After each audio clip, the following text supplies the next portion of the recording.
Hello, students. Today we are going to explore a very important topic in microbiology and healthcare practice, laboratory safety and standard precautions. This session will focus on practical steps you must take each time you enter a lab to protect yourself and others. Before we begin, ask yourself, when you enter a laboratory, do you only think about experiments, or do you also think about your safety and the safety of others? That mindset makes the difference between risk and prevention. Laboratory safety is not just a set of rules, it is a professional responsibility that protects you, your colleagues, and even the environment.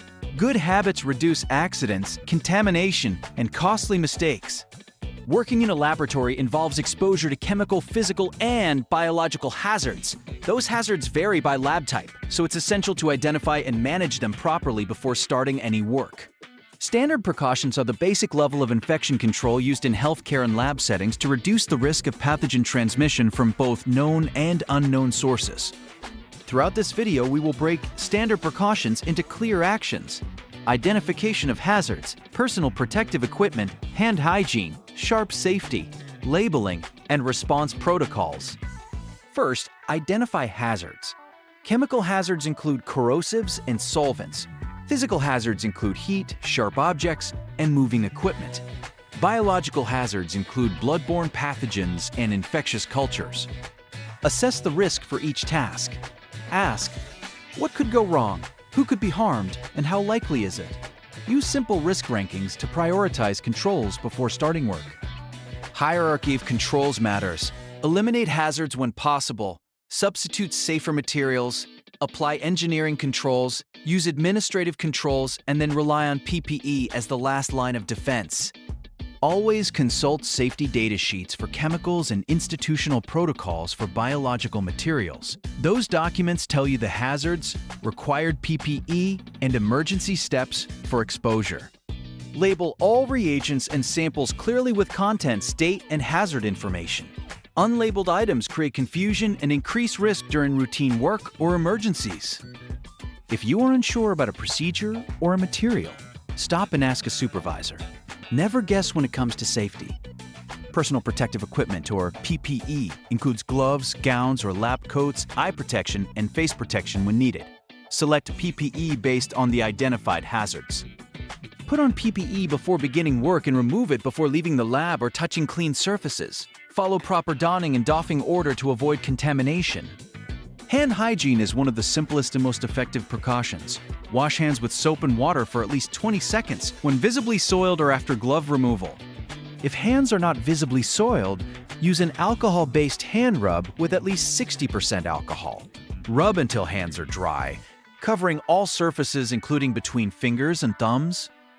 Protective gloves reduce exposure but are not a substitute for hand hygiene. Change gloves between procedures and after contact with hazardous materials. Eye protection and face shields prevent splashes and droplets from contacting mucous membranes. Use them when procedures may create sprays or splashes. Sharp safety is critical.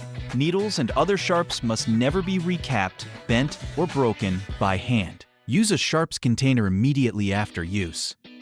Sharps containers must be puncture-resistant, labeled, and located near the point of use. Do not overfill. Replace containers at the indicated fill line. Dispose of laboratory waste according to established categories: biological waste, chemical waste, sharps, and regular trash. Segregation prevents dangerous reactions and exposures. Biohazard labeling must be clear and consistent. Use the universal biohazard symbol. Include content descriptions, and add handling and storage instructions when needed.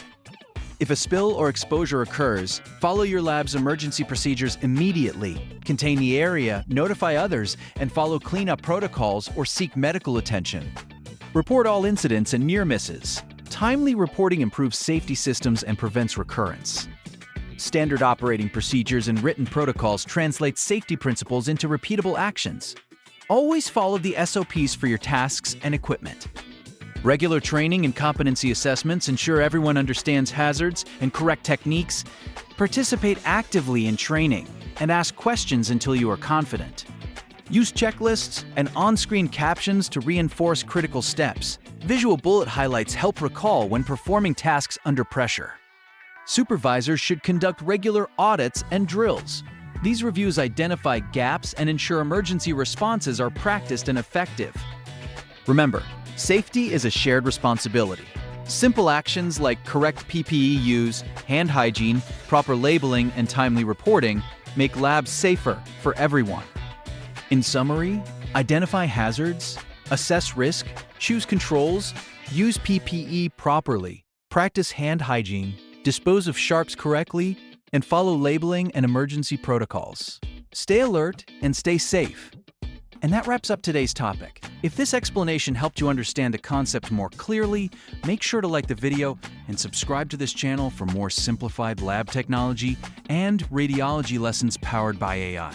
We break down complex subjects in hematology, biochemistry, microbiology, pathology, X-ray, MRI, and diagnostic imaging, step by step, so you don't just memorize, you truly understand. If you have any questions or want a specific topic covered, drop it in the comments below. Until the next video, keep learning smart, keep thinking critically, and keep mastering diagnostics.